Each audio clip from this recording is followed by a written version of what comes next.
Hello, this is Shane McGlynn from IRN UK, and welcome to this webinar on Managing Data Retention Strategies with Sam Gillespie of OneTrust. We welcome your questions via the questions pane, and time permitting, we will answer your questions at the end of this presentation. Thanks, and now over to you, Sam.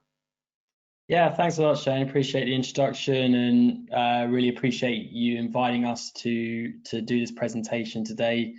Definitely a topic that we've been kind of discussing with our customers and partners quite a lot this year. So really excited to be able to just kind of extend that conversation to a bit more of a wider audience and kind of explore the topic in a bit more depth. And like you introduced there, Shane, it would be really great to hear any attendees' kind of opinions, questions, or feedback on this topic. Really keen to obviously have the discussion beyond just what I'm presenting today. Just before I get going, just to quickly introduce myself, my name's Sam Gillespie. I work as offering manager for OneTrust DataGovernance. So as a software platform, we offer a solution to help customers with privacy, security, and governance, and I manage the governance aspect of our OneTrust platform. Just kind of to briefly kind of frame up what we are going to be discussing today. Like I said, very hot topic in our kind of customers' needs at the moment is around retention, but just kind of giving a background on what we see as the key areas of retention that customers are finding challenging, and also what the driver for that is, and really how we see customers moving from having retention as a challenge to something that can actually be solved. And then we'll just kind of finish off, just briefly talk about how, as a software platform, OneTrust can help about this. Just to quickly introduce where we are, like I said, we are a software platform that helps customers with privacy, security, and governance needs. I'm not going to spend too long giving a huge company background, but the reason that retention is a topic and an area that we're really focusing and investing, because those three, let's call it functions of organizations, privacy, security, and governance, all are interested in their data and how long it's been retained for, and what data needs to be, deleted or disposed of. It really hits all of those areas. Obviously, privacy, you see a massive part of privacy requirements is not having data beyond when we need it. When it comes to security, organizations want to ensure that data that is sensitive is removed when no longer required and is protected. And also governance as well, very, very interested in maintaining retention policies so that as an organization, we have good quality, good data that is relevant to the business purpose and that we can get value from. So we want to be almost kind of clearing out the cupboards when it comes to getting rid of that data that is not good, does not serve its purpose. So this is why, as a platform, it's natural for us to really offer solutions and start to provide services to customers to help with retention, because as part of our broader platform, these are areas that we help with. So definitely a focus of ours recently. But in terms of us as a company, as a platform, we are a market leader in privacy, security, and governance, here to help our customers with the various different requirements, needs, and drivers in these different areas, all in one single software platform. So just to kind of really understand at a glance, what retention entails and understanding the landscape, is that the reason that it is so important is that at every level of an organization, there is a need for us to be managing how long we are keeping data. And that's because across the organization, we are collecting and keeping records. Now, remember, this isn't just records of individuals, although that does make up a lot of the data that organizations hold. This is also records about the operations of the organizations, audit trails, log files, IPs that also are in kind of sensitive or contain kind of restricted information that, again, we want to be ensuring that we are only keeping when required and if required. So therefore, across the organization, what you're needing to look at is where we have data and how long we've had it, and do we need to be disposing of it, of both individuals, but also about the organization itself as well. And remember that a lot of this data as well can also be potentially considered personal data, even when traditionally we wouldn't see it as personal data as well. So that means we have kind of two areas to be looking at.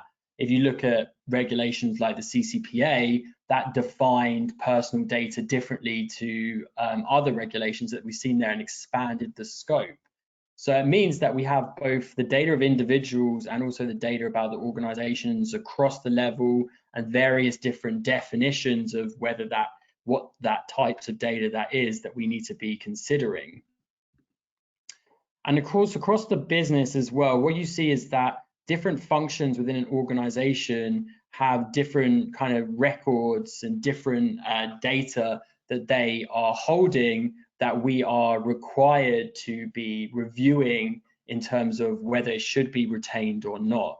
So these are some typical business functions that contain records, that have records of data that we will typically see customers include as part of their retention audit, and areas that they are looking to investigate whether we need to be potentially reviewing as part of this. So obviously sales and marketing, typically in terms of quantity of data, have a huge variety of data, particularly around individuals, that we need to be including as part of this. Company and financial, again, moves to that area of not so much individual data, but data about the, the company itself, and trade secrets, and financial sensitive information that, again, once it's served its purpose, do we need to be potentially looking at its removal? Health and safety is a big area that we need to be ensuring that we actually keep for the appropriate time, and that we have the correct audits of that. And also around employment as well. Again, what may be the difference, between that and sales and marketing is that often when it comes to our employees, we do contain a lot more information about them versus our customers. And likewise, we may have legal obligations for us to hold that data for longer versus our customers, and actually have different parts of that data be kept for more kind of longer periods versus our customers' data as well. So across the business, what you see is that there is different types of records that organizations hold. The amount that they are holding and also the types is very, very different. So this means there is a kind of complex ecosystem of retention requirements that need to be considered around this. So in terms of the life cycle on this, what is then needed in order for us to understand as a business or as an organization, what data do we have? How long should we be holding it for? What obligations do we have when it comes to retaining that data? We need to ensure that we have the correct data retention life cycle in place. So this is obviously a very kind of basic generic version of that life cycle, but I think it really well shows a typical retention life cycle that organizations are utilizing in order to properly apply kind of retention strategies within themselves. So number one, obviously, policies, defining your data retention policies based on your organizational needs, particularly influenced by the industry that you're in or how data heavy you are as an organization. And then on the back of this, creating your retention schedules that need to be then actually implemented to ensure that data is meeting our retention policies. Now, the retention schedules, again, this is something that is influenced by the types of data, whether it's individual data or company data, where that data is held and where it was sourced, the jurisdiction of that data. So often they are pretty complex schedules that need to be defined. So there's no expectation that you're going to be able to create a retention schedule within, a day. There's a lot of factors that need to be considered when creating that schedule. But once you've defined your policies and your schedules, you can then actually look at your guidance, review what data has been found to be in violation of these, to ensure that we then make the decision as to what our next step should be. So where there are conflicts between, you know, maybe company objectives or business versus our recommended retention schedule, making sure we have the proper review process in place so that we can ensure that the best possible outcome comes from that.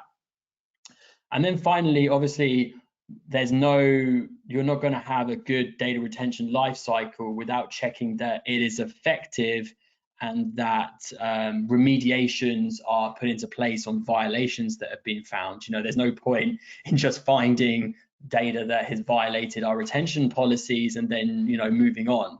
Did we find violations? Did we actually effectively remediate the violations on that data? So this is ensuring that we are auditing our retention processes, that we are making sure that when we have found data that we need to be, for instance, disposing of, that the proper process went into place in order for us to effectively orchestrate that. So we've kind of defined that obviously retention is an important aspect, and there's the life cycle that needs to be instigated, but obviously this does come with some pretty big challenges in general, and this is why we see a lot of customers looking for technology to help with this, because it is a massive challenge being able to, you know, maintain our retention policies and maintain our retention program. And some of the key challenges we see are internally kind of contextualizing the data that we have. So obviously we have, you know, organizations have huge quantities of data, you know, terabytes and terabytes and terabytes of data in different locations that, you know, you can look at a list of data, but without actually understanding, you know, what is that data? Why do we have it? Where was it sourced from? What purpose does it find? We're not then going to really be able to effectively know if we still need that data, and whether it's data that we need to be, you know, looking into applying our retention policy to. So what a challenge, and this is where a lot of organizations are turning to data governance and actually looking at really enhancing their governance programs, is adding that context to data, and so that you can actually understand why we have it and why we have it in that particular area, why it's stored in this system and what purposes it finds as well. Along top of that as well is that, you know, we may have standardized data sets, we may have, you know, different data sets that are used by different parts of the business, but different parts of those business is going to be using that data differently for different purposes. And obviously the processing of that data can present different considerations depending on who's using that data. So again, this kind of links to that contextual understanding of data, is also understanding who is using that data and why, so that we can actually ensure that the individual kind of retention approach is factored in dependent on who is using that data. On top of the internal data retention challenges we face, you also see external challenges as well. Of course, a massive kind of challenge is that kind of hodgepodge of different regulations, industry standards and sectoral requirements on top of, you know, national regulations. That means that the list of different kind of retention factors is just huge. You have to understand, you know, the types of data and of who, and whether it's, you know, data for the company or the individual, but also you know, we need to understand where that data is, so you can understand jurisdictional obligations, the types of data. You know, if it's healthcare data, there may be industry, like healthcare considerations. Same with financial. We need to consider the security standards that we are following and whether they have retention requirements, so that we can maintain our security obligations.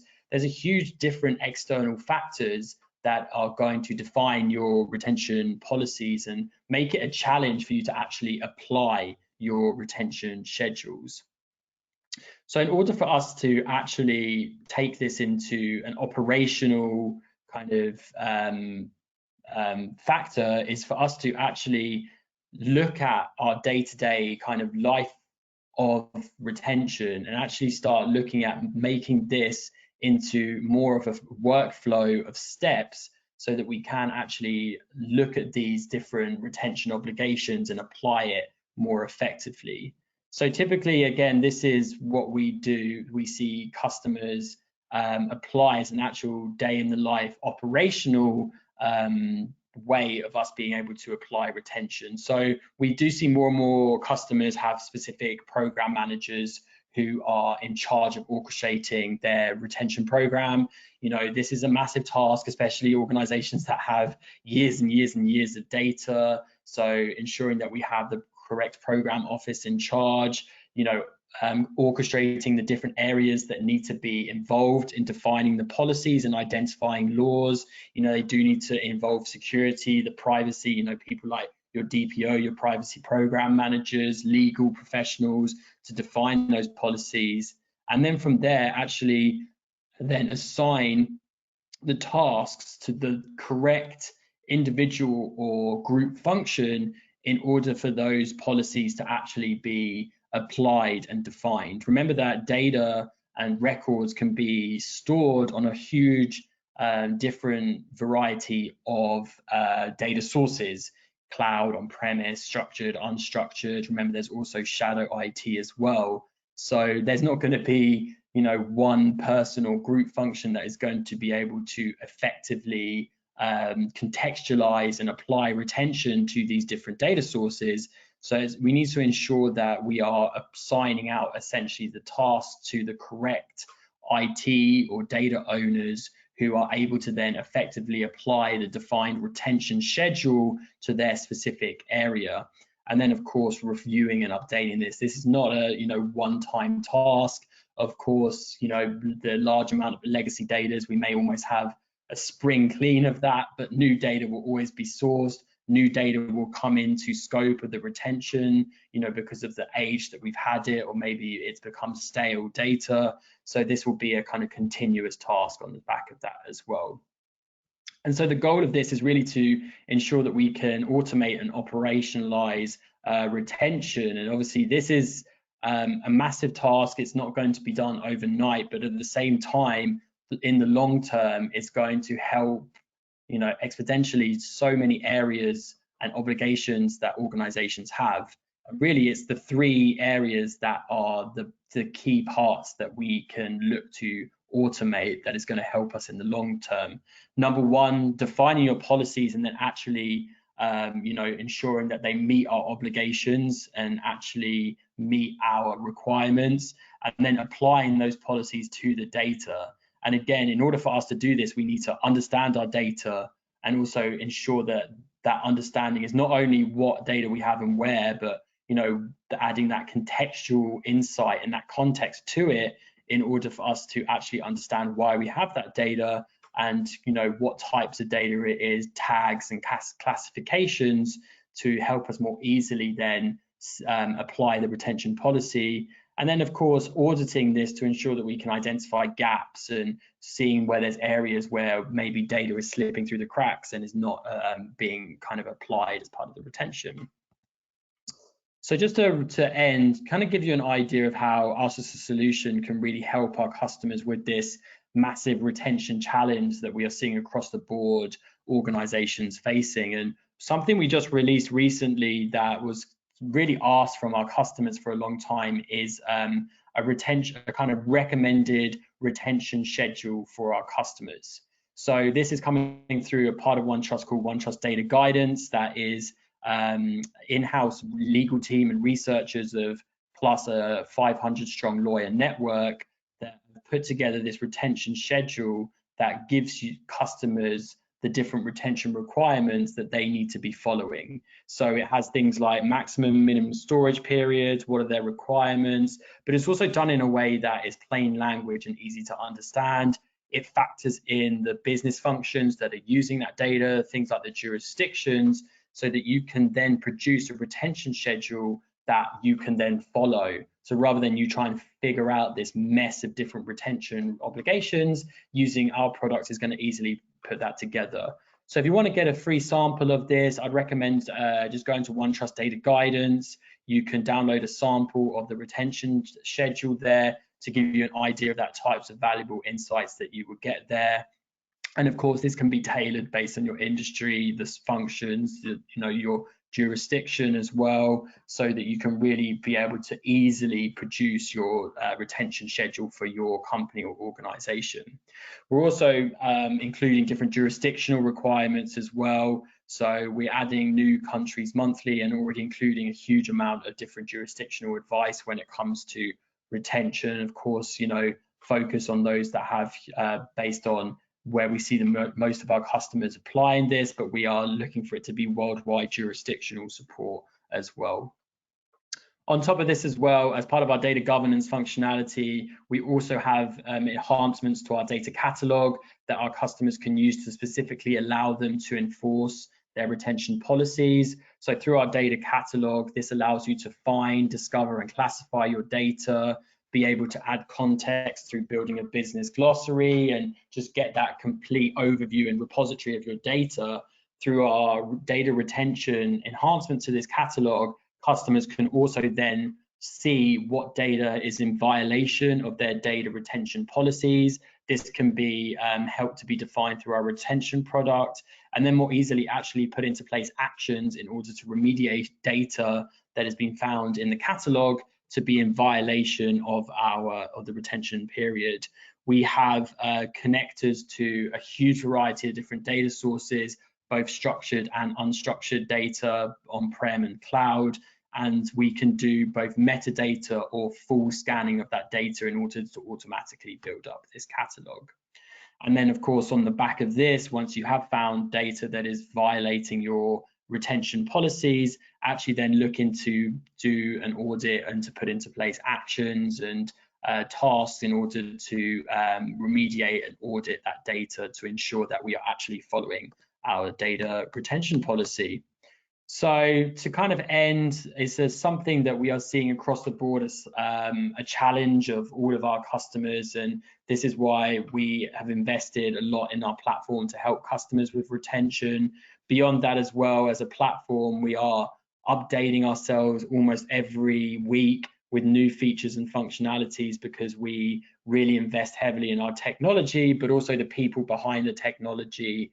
We ensure that really we're there to guide customers with their various different requirements that they see for privacy, security, and governance. Beyond retention, our platform also helps customers with all different other areas that they need to be looking to technology to help support and operationalize.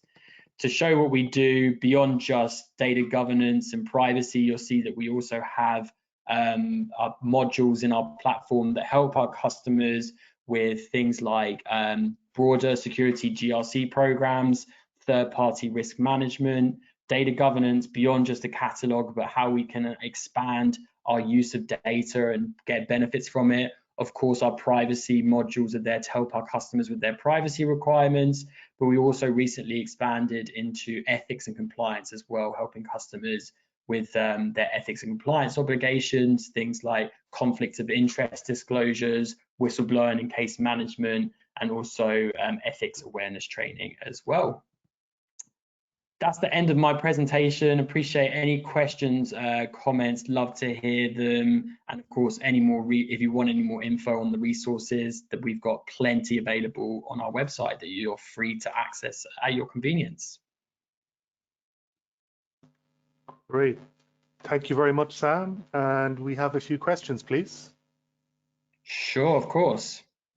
Wonderful. First question, please, Sam.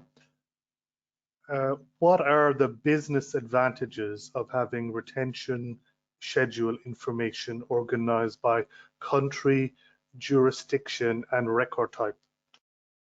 Yeah, I think it's important to have that because, of course, like we kind of showed in this presentation, each jurisdiction does have different specific requirements that you may need to follow.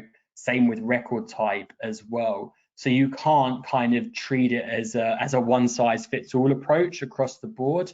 So being able to filter it down into these areas means that you can then see the specific requirements that are needed just for that area, whether it be jurisdictional or record type, so that when it comes to applying the policy for that specific area, you then can apply those specific obligations as well. And one of the things that I really noticed when reviewing our retention schedule product is that there are some pretty specific nuances for specific data types or countries that you would have to treat separately from your broader retention requirements. So I do really think that having it kind of split down in terms of jurisdiction, for instance, is really going to help with that. Great, thank you, Sam. Another question, please. Let's say an organization is already making use of some records retention information internally and allowing business users to obtain this information themselves. Yeah. What is the value of having a service that provides schedule information to them instead? Yeah, that's a really good question, actually. So I think there's a huge amount of benefits to enabling specific business functions to apply retention themselves and know their retention obligations. One, they know the data better than most other people's. They work with this data, they source this data, they manage that data. So they understand the data better, and so will understand the application of the retention better.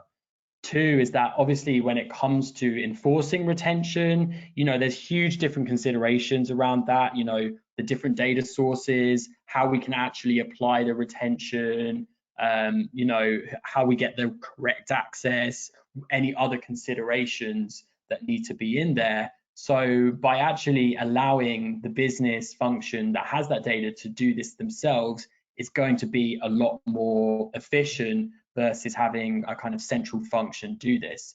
So by informing and giving the tools for that business function to know what data is in violation of the retention policies that you have, you're going to allow them to a lot more easily then actually apply retention.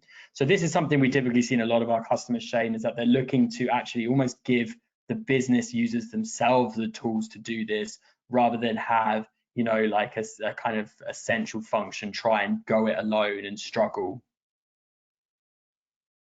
Great, thank you, Sam.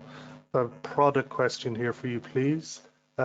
Is the retention management component included with the data privacy module, or is it a separate module? Yeah, that's a good question. So the retention schedule product is a separate module that needs to be, that is an additional subscription. However, we do also have different features of our existing privacy modules that then help you to enforce that retention as well. So we have kind of a complete solution, but dependent on where the focus is for our customer, this can either be utilizing existing features or using our specific retention module as well, which has that retention schedule on there. So yeah, we definitely have the retention schedule that has its own subscription, and then we do have features within our existing modules as well that help our customers out. Great, thanks, Sam. And we have time for one more question, please. Can you tell us about the importance of data governance to an organization that is currently utilizing a privacy program, and how OneTrust can facilitate an easy transition? Yeah, so a lot of the reasons that we primarily at the beginning were just focused on our privacy modules, but the reason that we have now launched our broader data governance product is because that's what we saw a lot of our customers were actually doing. So a lot of our customers were moving from, they'd established their privacy programs, but we're now realizing that they do need to expand their data management out into broader data governance. But privacy is data governance, data governance is privacy. The two are very much linked, and good data governance is going to help with privacy. Good privacy programs will help with data governance. So the way we've developed our solution is that you can share a lot of the outcomes, you can take a lot of your experience with your privacy program and then use that to expand out your data intelligence and management into broader data governance as well. So for instance, expanding out from just having a data map that focuses on personal information to having a broader data catalog that looks at expanding to better understanding of all your data that you have. So yeah, definitely the two, this is an involvement of data management, and you can definitely utilize experience you've already have to expand the scope of your program and start really reaping the benefits of that. Great. And we're out of time now, Sam. So thank you very much, Sam. And thanks to everyone who joined this webinar. Thanks again and take care.